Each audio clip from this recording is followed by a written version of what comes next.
Poste nga nagahilay sa Barangay Gloria City proper wala sa gihapon na aksyonan sang more power. Si Zen Kilantang nakatutok.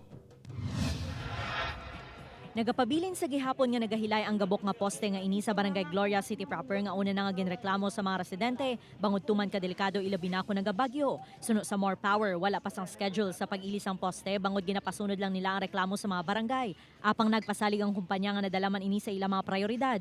Samtang nagpahayag man sa Executive Assistant for Power, Engineer Randy Pasolero nga maga-coordinate sila sa power distribution utility agud maaksyonan gilayon ang mga gabok nga poste sa mga barangay. Pero gusto iparabot sa barangay, we can facilitate, no? I-coordinate natin sa more power, pero lain na more power na ang mag-bragid yan. Mga kapuso, sa inyong mga problema, reklamo kag issue, ipa One Western Visayas mo. Ipadangat paagi sa One Western Visayas hotline number 0967-3251-305 o kung magtawag sa 329-2110 kag 434-6528. Pwede man magbilin sa mensahe sa One Western Visayas Facebook page. Upod Garomel Porquia, Zen Kilantang, One Western Visayas.